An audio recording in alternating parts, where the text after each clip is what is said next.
Hi student, अभी हम चलते हैं लाइव प्रोसेस, जो कि ये चैप्टर 6 का जितने भी डिस्टिंग्विश टाइप के क्वेश्चन होंगे, जितने भी कंपैरिजन टाइप क्वेश्चन होंगे ना, उन सब की एक मैंने लिस्ट बना ली है और उसकी जो पीडीएफ है ना, मैं डिस्क्रिप्शन बॉक्स में दे दिया है, आप उससे जाके चेक कर लेना और उससे पढ़ लेना, ठीक है। तो फास्ट जो डिस्टिंग्विश है ना, पहला जो, तो वो ऑटोट्रोफिक न्यूट्रिशन और हेटेरोट्रोफिक न्यूट्रिशन के बीच में है। तो देखते हैं, ये तो organism make their food by their own. हाँ, हमें पता है कि ये खुद खाना बनाता है, लेकिन ये जो है ना, अपने रेडीमेड फूड के लिए वो अदर पे डिपेंड करता है, ठीक है।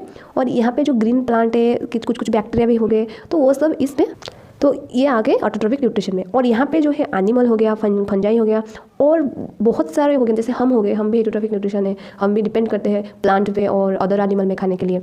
ये जो फोटोसिंथेसिस का पार्ट है ऑटोट्रोफिक न्यूट्रिशन, अगर प्लांट में देखेंगे तो वहाँ पे जो पिगमेंट होता है ना, क्लोरोफिल जैसा पिगमेंट जरूरी होता है, लेकिन यहाँ पे कोई पिगमेंट जरूरी नहीं है।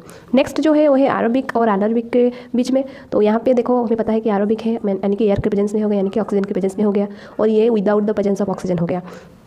यहाँ पे देखो मोर एनर्जी रिलीज होता है, ठीक है। एरोबिक रेस्पिरेशन में यहाँ पे ना 38 एटीपी का रिलीज होता है एनर्जी, और यहाँ पे जो है 2 एटीपी के अराउंड एनर्जी रिलीज होता है। ये बहुत कम हो गया, कंप्लीटली ऑक्सीडेशन होता है ग्लूकोज का। कार्बन डाइऑक्साइड और वाटर आ गया, इनका एंड प्रोडक्ट आता है यहाँ पे ग्लूकोज का कंप्लीट ऑक्सीडेशन होकर पायरुवेट से ये क्या होता है, कार्बन डाइऑक्साइड और वाटर। लेकिन यहाँ पे देखो, ये अगर फर्मेंटेशन की बात करेंगे, जैसे कि ईस्ट वगैरह में हो गया, तो वहाँ पे इथानॉल और कार्बन डाइऑक्साइड बनता है। और अगर लैक्टेट फॉर्मेशन की बात करेंगे, उस प्रोसेस में हमारा लैक्टिक एसिड बनता है, और यहाँ पे इनकम्प्लीट ऑक्सीडेशन ऑफ ग्लूकोज होता है। और ये ज़्यादा से ज़्यादा ऑर्गेनाइजम में दिखता है, और ये कुछ ईस्ट हो गया, सर्टन बैक्टीरिया हो गया, कुछ बैक्टीरिया में दिखेगा, और ह्यूमन मसल सेल। हमें पता है ना, अगर हमें विगरस एक्सरसाइज करते हैं तो वहाँ पे हमें थोड़ी सी वीक महसूस होती है, थोड़ी सी टायर्डनेस महसूस होती है, तो वो भी जस्ट बिकॉज ऑफ वहाँ पे लैक्टिक एसिड की डिपॉजिट होती है।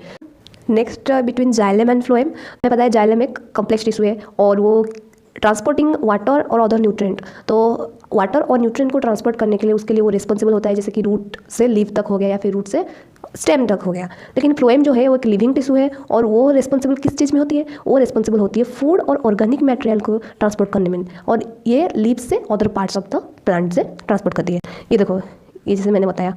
और यहाँ पे जो है ये अमीनो एसिड हो गया, सुक्रोज हो गया, वो सबको ट्रांसपोर्ट करती है। जाइलम जो है ना, जाइलम कंटेंट करता है जाइलम फाइबर, जाइलम वेसल और ट्रैकिड। और इसमें जो वेसल, ट्रैकिड, फाइबर, ये सब हो गए क्या, ये सब नॉन लिविंग हो गए, और इसमें प्रोटोप्लाज्म एब्सेंट है, तो उस वजह से वो नॉन लिविंग हो गए। सिर्फ जाइलम पैरेन्काइमा जो है वो एक लिविंग होगा। और यहाँ पे फ्लोएम फाइबर कंटेंट करेगा, फ्लोएम पैरेन्काइमा सिर्फ ट्यूब, कंपानियन सेल, ये सब चीज़ें कंटेंट करेगा। जाइलम जो है ना वो मैकेनिकल सपोर्ट देता है, लेकिन फ्लोएम जो है ना वो कोई भी मैकेनिकल सपोर्ट यहाँ पे ऑफर नहीं करेगा। तो this is the difference between xylem and phloem. Next is between blood and lymph. तो हमें पता है ब्लड एक फ्लूइड कनेक्टिव टिश्यू के अंदर आता है, और वो प्लाज्मा, आरबीसी, डब्ल्यूबीसी, प्लेटलेट, इन सबको कंसिस्ट करता है। लेकिन लिम्फ जो है उसमें प्लाज्मा, प्रोटीन और डब्ल्यूबीसी तो होता है, लेकिन यहाँ पे आरबीसी नहीं होती है। क्या नहीं होती है? आरबीसी एब्सेंट होती है। हीमोग्लोबिन एक पिगमेंट है आरबीसी में, तो उस वजह से जो ब्लड है ना हमारा दिखता है रेड कलर का दिखता है, लेकिन यहाँ पे जो है आरबीसी नहीं है, और उस वजह से हीमोग्लोबिन भी नहीं है, तो ये कलरलेस हो गया। प्रोटीन देखेंगे तो ये मोर प्रोटीन यहाँ पे होता है, और यहाँ पे लेसर प्रोटीन होता है। ब्लड जो है ना वो ऑक्सीजन, कार्बन डाइऑक्साइड जैसे गैसेस हो गया, उनकी ट्रांसपोर्ट कराने में हेल्प करती है, फूड की ट्रांसपोर्ट कराती है, और जितने भी वेस्टेज हो गया ना, वेस्ट मटेरियल जितने हो गया, वो सब का भी ट्रांसपोर्ट करती है। और ये जो लिम्फ है ना, उसका काम होता है फैट को ऑब्जर्व करता है, कहाँ पे, स्मॉल इंटेस्टाइन से, ठीक है। स्मॉल इंटेस्टाइन से फैट को ऑब्जर्व करता है, और जितने भी एक्स्ट्रा फ्लूइड होगा ना, उन सबको ब्लड वेसल को ट्रांसपोर्ट कर देता है, ठीक है। जितने भी हमारा एक्स्ट्रा फ्लूइड यहाँ पे मौजूद होगा ना, उसको वो क्या करेगा, वापस भेज देगा ब्लड वेसल के through. Next is between artery and when. हमें पता है कि वेन थिन वॉल का होता है, और आर्टेरी थिक वॉल का होता है। और आर्टेरी जो है ना वो क्या करता है, हार्ट से ब्लड लेके, like it carries blood from the heart से ब्लड ले गया, और जो भी अदर ऑर्गन है ना उनको जाके वो ट्रांसफर करता है। लेकिन अगर वेन की बात करें तो वेन क्या करता है, हार्ट को ब्लड सप्लाई करता है, ठीक है। डिफरेंट ऑर्गन से लाता है और हार्ट को ब्लड सप्लाई करता है। आर्टरी जो है ना वो स्किन के अंदर है, हमें दिखता नहीं है, लेकिन जो बाहर दिखता है ना वो है क्या, वेन। नेक्स्ट यहाँ पे जो ये कुछ भी भाल्व नहीं है यहाँ पे आर्टरी में, और यहाँ पे वेन्स में भाल्व होता है, ठीक है। Next is between holozoic nutrition and saprophytic nutrition. तो होलोजोइक न्यूट्रिशन का मतलब हमें पता है कि डायरेक्ट हमारा जो फूड है ना बॉडी में जा रहा है, तो एक सॉलिड और कॉम्प्लेक्स टाइप का ऑर्गेनिक फूड लेंगे और उसको हम डायरेक्टली बॉडी में ले रहे हैं। लेकिन यहाँ पे सैप्रोफाइटिक में क्या हो रहा है ना, जो ऑर्गेनिज्म है ना वो क्या कर रहा है, डेड अनडिकेइंग ऑर्गेनिक मैटर से हमारा जो न्यूट्रिएंट उसको मिलता है, तो उस ऑर्गेनिज्म को हम बोलते हैं सैप्रोफाइटिक ऑर्गेनिज्म, और उनकी जो न्यूट्रिशन होगा ना उनको बोलते हैं सैप्रोफाइटिक न्यूट्रिशन। नेक्स्ट इसका जो है ना होलोजोइक न्यूट्रिशन का 5 स्टेप्स होता है, जैसे कि इंजेक्शन हो गया, खाना हम मुंह में लेते हैं, डाइजेशन हो गया, कॉम्प्लेक्स से सिंपलर मॉलिक्यूल में कन्वर्ट हो रहा है, ऑब्जर्प्शन जैसे कि बॉडी में वो ऑब्जर्व होता है। नेक्स्ट इज एसिमिलेशन, जो हमारा वो फूड को ना हम यूज़ करते हैं हमारे काम के लिए, उसको हम एसिमिलेशन बोलेंगे। और नेक्स्ट इज इजेशन, जो कि एक्सक्रीशन हो गया। यहाँ पे सैप्रोफाइटिक न्यूट्रिशन जो है ना, ये कैसे होता है, ये ब्रेकडाउन प्रोडक्ट का ऑब्जर्प्शन से होता है, ठीक है। नेक्स्ट यहाँ पे जो एग्जांपल है, ये अमीबा हो गया होलोजोइक में, डिफरेंट जितने भी वर्टिब्रेट हो गए, हम हो गए, लाइक वर्टिब्रेट यानी कि मामल हो गया, एम्फीबिया हो गया, रेप्टाइल हो गया, बाढ़ हो गया, और यहाँ पे बैक्टीरिया, फंजाई, ईस्ट, ये सब हो गए saprophytic. Next 7 alveoli and nephron के बीच में। अल्वियोली हमें पता है एक थीन वाल जैसे कि बेलून जैसा दिखता है, उसको हम बोलते हैं अल्वियोली। वो क्या होता है, वो स्मॉल होता है और उसकी जो डायमीटर है ना, ये 0.1 से 0.2 mm यानी कि मिलीमीटर के बीच में होता है। और ये जो सिंपल स्क्वामस एपिथेलियम में मेडअप होता है, इसलिए तो इसका काम होता है ना एक्सचेंज कराना गैस का, दैट्स वाई ये सिंपल स्क्वामस एपिथेलियम में मेडअप है। और यहाँ पे जो नेफ्रॉन दिखेगा ना, ये क्लस्टर होगा और थीन वाल ब्लड कैपिलरी के कंसिस्ट करता है। और ये जो है ना, ये 3 सेंटीमीटर की लॉन्ग होगा। नेफ्रॉन की देखते हैं ना डायग्राम, लेंथ होगा ना ये 3 सेंटीमीटर का होगा, और इसका जो डायमीटर होगा ना, ये 20 to 30 नैनोमीटर जैसे होगा। और ये जो है, ये सिंपल क्यूबिडल एपिथेलियम से मेडअप होता है। और इसका काम जो है, ये ब्लड को फिल्टर करता है। क्या करता है, ब्लड को फिल्टर करता है और ऑस्मो रेगुलेशन मेंटेन करता है, ठीक है। Next is between plant and animal nutrition. इसमें क्या हो रहा है ना, जो प्लांट्स है ना, ऑटोट्रोफिक ऑर्गेनिज्म है, पता है प्लांट्स आर ऑटोट्रोफिक ऑर्गेनिज्म, और एनिमल जो है हेटरोट्रोफिक ऑर्गेनिज्म है। They make their one food by performing photosynthesis. अगर ऑटोट्रोफिक होगा तो वो खुद ही खाना बनाएगा, और उस प्रोसेस को हम बोलते हैं फोटोसिंथेसिस। और यहाँ पे एनिमल जो है वो हेटरोट्रोफिक न्यूट्रिशन खुद बना नहीं सकता, डिपेंड करता है अदर ऑर्गेनिज्म, जैसे कि प्लांट हो गया और अदर एनिमल हो गया। So next is between respiration in plants and respiration in animal. Plant और एनिमल के रेस्पिरेशन में क्या डिफरेंसेस है। हमें पता है कि जो प्लांट है ना, उसमें जो रेस्पिरेशन के लिए कोई डेफिनेट ऑर्गन नहीं होता है, लेकिन यहाँ पे एनिमल के लिए वहाँ पे ऑर्गन होता है रेस्पिरेशन के लिए। और यहाँ पे जो एनिमल है ना, वो एक यूनिट के, सिंगल यूनिट के जैसे एक परफॉर्म करता है रेस्पिरेशन। लेकिन यहाँ पे प्लांट जो है ना, वो इंडिविजुअली रेस्पिरेशन यहाँ पे परफॉर्म करते हैं, जितने भी पार्ट हो गए वो इंडिविजुअली परफॉर्म करते हैं। और यहाँ पे जो है ना, यहाँ पे जो गैसेस होती है ना, रेस्पिरेटरी गैसेस जैसे कि कार्बन डाइऑक्साइड और ऑक्सीजन हो गया, वहाँ पे उसका जो ट्रांसपोर्ट होता है बहुत ही कम होता है। लेकिन यहाँ पे लॉन्ग डिस्टेंस के ट्रांसपोर्टेड होता है। In plants occur eight a slow rate, और यहाँ पे जो है ना एक स्लो रेट के हिसाब से होता है, और यहाँ पे मच फास्टर रेट होता है। Next is between translocation in plants and transpiration in plants. तो हमें पता है कि जो पत्ते होते हैं ना, पत्ते से अगर वाटर, अगर पानी वहाँ से चला गया ना, डिहाइड्रेट हो रहा है ना, यानी कि इवापोरेशन ऑफ वाटर हो रहा है ना, तो उसको हम बोलते हैं ट्रांसपिरेशन। और ये जो है वाटर वेपर के टर्म्स में होता है।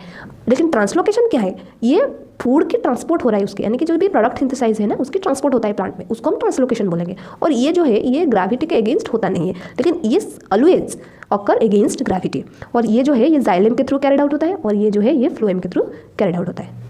Next is between aquatic respiration और टेरेस्ट्रियल रेस्पिरेशन। एक्वाटिक आ गया तो जितने भी पानी में जो ऑर्गेनिज्म है ना, उनकी रेस्पिरेशन की बात अगर हम करेंगे तो यहाँ पे क्या हो रहा है ना, तो वाटर में जो हो गया ऑर्गेनिज्म लिविंग कर रहे हैं, और यहाँ पे टेरेस्ट्रियल यानी कि जो लैंड ऑर्गेनिज्म है, और यहाँ पे क्या हो रहा है ना, डिजल्व ऑक्सीजन, जो कि ऑक्सीजन जो डिजल्व होता है वाटर में, उसको इन्वॉल्व करता है, लेकिन ये उसको इन्वॉल्व नहीं करता है। और यहाँ पे जो रेस्पिरेटरी ऑर्गन है ना, मेन रेस्पिरेटरी ऑर्गन, वो तो गिल्स होगा। हमें पता है कि जो पानी में रहते हैं उनका जो रेस्पिरेटरी ऑर्गन होता है वो गिल्स होता है, लेकिन यहाँ पे लॉन्ग्स जो है टेरेस्ट्रियल रेस्पिरेशन में, यहाँ पे लॉन्ग्स जो है मेन रेस्पिरेटरी ऑर्गन होगा। इनमें ब्रीदिंग रेट जो है होता है ना, वो हायर होता है, लेकिन यहाँ पे ये लोअर होता है। और इसकी अगर एग्जांपल देंगे तो मामल हो गया, रेप्टाइल हो गया, बाढ़ हो गया, लेकिन यहाँ पे फिश, ऑब्वियसली एक्वाटिक आ गया तो फिश तो आएगा ही आएगा। क्रुस्टेशियन जैसे कि प्राण हो गया, ये सब आ गया एक्वाटिक रेस्पिरेशन में। Next is between systolic pressure and diastolic. Left ventricle के जब कंट्रैक्टिंग स्टेट होगा ना, उसको हम बोलेंगे सिस्टोलिक प्रेशर। और यहाँ पे लेफ्ट वेंट्रिकल क्या कर रहा है, रेस्ट कंडीशन में है।